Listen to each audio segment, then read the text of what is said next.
Tú podrías forjar una espada divina invencible de un solo martillazo, pero solo haces de peón para tu hermano mayor, que jamás ha tocado una fragua. Elegir el material, preparar el lingote, templar y pulir, todo lo haces tú, y lo único que hace él es grabar su nombre. Todo el mundo sabe que tu hermano mayor es el único hijo del líder de la secta del hierro místico.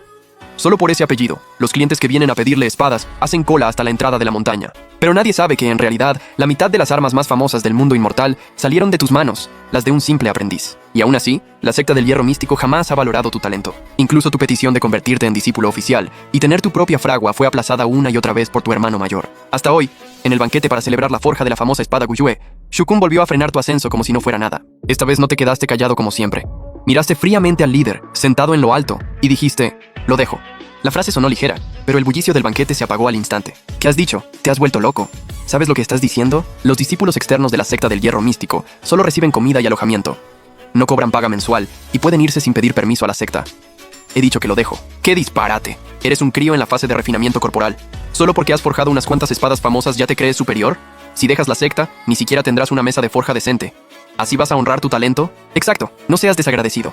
La secta te ha criado durante 10 años, ¿y así es como nos lo pagas? No miraste a esos dos viejos pesados, seguiste mirando al líder sentado en lo alto. Si mi única utilidad es ser una herramienta para que la secta del hierro místico gane piedras espirituales y para que vuestra familia Shu se haga famosa, sin que yo saque nada a cambio, entonces prefiero no tener este talento. Dicho eso, te marchaste hacia la puerta sin mirar atrás. Detrás de ti, las amenazas de Shukun sonaban cada vez más fuertes. Baosha, no te creas tan importante. Si te vas, encontraré a otro que haga lo mismo. ¿Tienes piedras espirituales para comprar materiales? ¿Tienes un horno de fuego terrestre? ¿Tienes una matriz de prensado? Sin la secta del hierro místico, no eres nada. Por mucho que gritara, tú ya no lo escuchabas. El ambiente dentro del salón quedó en silencio durante quién sabe cuánto tiempo, hasta que un joven sirviente se acercó al oído de Shukun y le susurró unas palabras. Hermano mayor, el hermano Baosha se ha ido. Entonces, ¿cuáles de estos encargos seguimos aceptando? Shukun frunció el ceño y sin pensarlo le soltó una bofetada al muchacho. ¿Qué quieres decir? ¿Que sin él ya no puedo aceptar encargos? El muchacho se cubrió la cara y estaba a punto de explicarse. Pero Shukun le arrebató el registro y habló en voz alta ante los ancianos y discípulos presentes. Tranquilos, Baosha normalmente solo me echa una mano.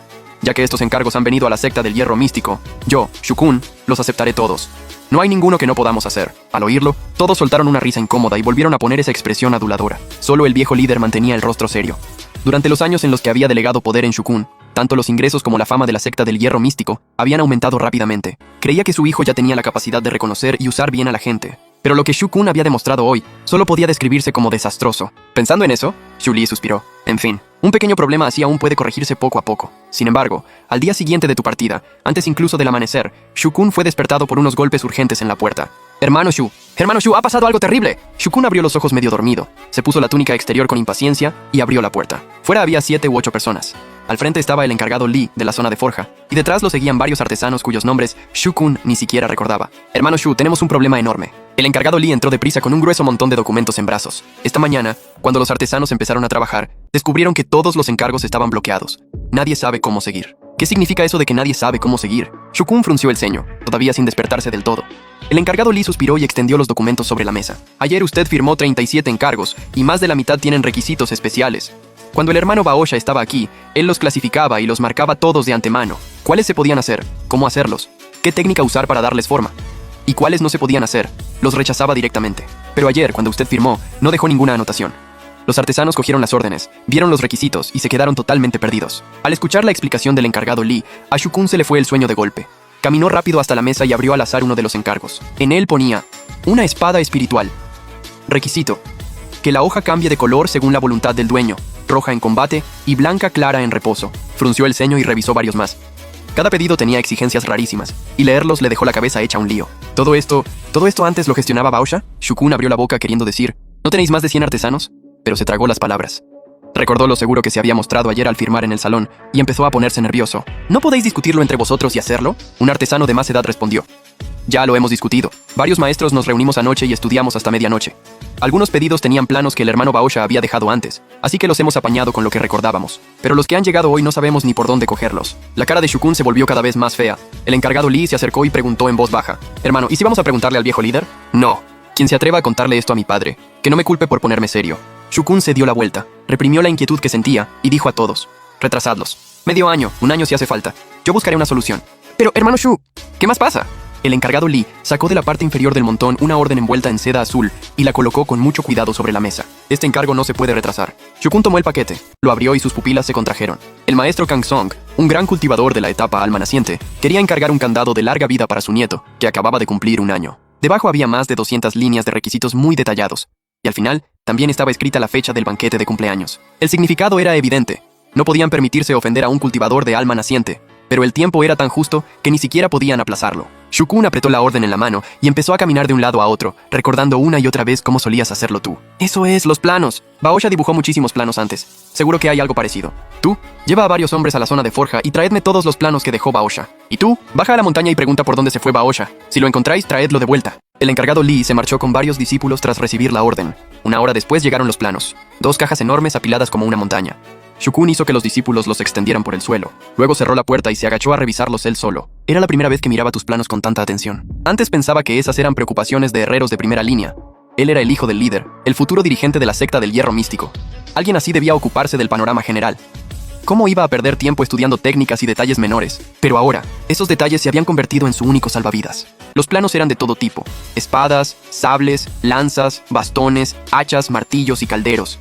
Cada hoja estaba dibujada con una precisión extrema. Medidas, materiales, procesos, pasos y la dirección de las runas espirituales. Todo marcado con total claridad.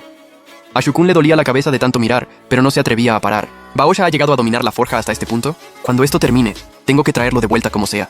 Y si no vuelve, tendré que eliminarlo. Mientras seguía buscando, su mano se detuvo. Era un plano con forma de candado. Tenía un diseño precioso, líneas suaves y el cuerpo cubierto de runas espirituales complejas.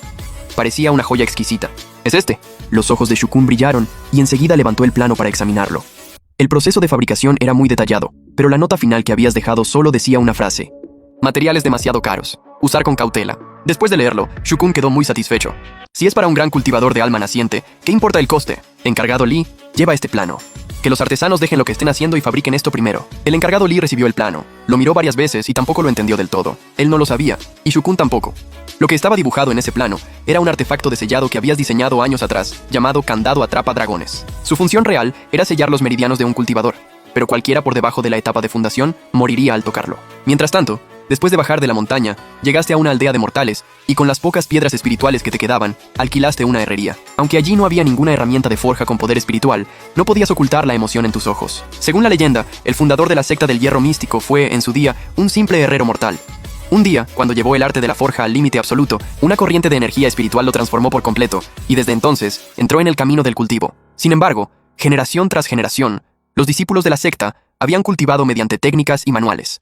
Todos creían que aquellas historias se inventaron para divinizar al fundador. Pero solo tú sabías que cultivar mediante la forja era el verdadero método de la secta, el auténtico camino hacia lo más alto. Y estabas tan seguro porque durante la forja de Gu Yue el día anterior, también habías sentido, como el fundador, que tu cultivo aumentaba de la nada. Por eso, no tenías necesidad ni posibilidad de quedarte en la secta del hierro místico.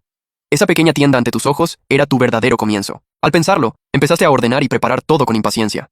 Pasaron más de 10 días en un abrir y cerrar de ojos. Aunque ya te habías acostumbrado al tacto de la forja mortal, la pobreza de la aldea superaba por mucho lo que habías imaginado. Lo más valioso que tenían los vecinos en casa eran unas pocas herramientas de hierro. Si no estaban totalmente inutilizables, nadie se planteaba comprar otras nuevas. Incluso las reparaciones y el afilado los hacían ellos mismos. No era de extrañar que la antigua herrería no hubiera podido seguir abierta. Justo cuando estabas pensando qué hacer, una voz anciana sonó sobre tu cabeza. Joven, mira a ver, ¿este asadón todavía se puede arreglar? Levantaste la cabeza y viste a un anciano encorvado en la entrada. El mango de madera de su asadón estaba partido, y la hoja, oxidada y llena de muescas. Lo tomaste y lo sopesaste en la mano. Si esto estuviera en la secta del hierro místico, ni siquiera contaría como chatarra. El anciano, algo avergonzado, dudó un momento y volvió a hablar. En casa no tenemos dinero para comprar uno nuevo. Pensé que, si se puede arreglar, podríamos seguir usándolo como buenamente podamos. Se puede arreglar, espere aquí, no tardaré. Dicho eso, te pusiste manos a la obra de inmediato. Los ojos del anciano brillaron por un instante, pero enseguida volvieron a apagarse. Movió los labios como si quisiera decir algo. Joven, ¿podrías dejarme la reparación fiada? Cuando vendamos el grano en la cosecha de otoño, te pagaré. No hace falta. Puede traerme algo a cambio. Cualquier cobre viejo, hierro roto o piedra rara que tenga por casa sirve. Y si no tiene nada, da igual. Úselo primero, ya me traerá algo cuando pueda. El anciano abrió la boca, sin saber qué decir. Había vivido casi toda su vida en la aldea y jamás había visto a un herrero así. Tú no dijiste nada más. Te agachaste frente al horno y empezaste a encender el fuego. El fuelle chirriaba sin parar. El hierro se volvía anaranjado entre las llamas, y los golpes sobre el yunque sonaban como tambores de guerra. Los ojos del anciano se abrían cada vez más. En su vida había visto a muchos herreros. El viejo Wang de la ciudad llevaba toda la vida trabajando el hierro y era famoso en varias aldeas. Pero comparado con el joven que tenía delante, el trabajo del viejo Wang parecía el juego de un niño con barro. Esto era forjar, parecía magia. Sin darse cuenta, el asadón ya estaba reparado. En cuanto el anciano lo tomó en sus manos, se quedó completamente paralizado. ¿De verdad era ese su viejo asadón roto? La hoja estaba negra y brillante, tan afilada que casi reflejaba el rostro. Aunque era una simple herramienta de campo, tenía una delicadeza difícil de explicar. Más que usarlo, daban ganas de colgarlo en la pared como adorno. Tú sonreíste. Vuelva y pruébelo. Si le va bien, cuénteselo a la gente del pueblo. Si necesitan reparar o encargar algo, que vengan a verme. ¡Claro, claro! El anciano asintió una y otra vez, abrazó el asadón con fuerza y volvió corriendo a casa.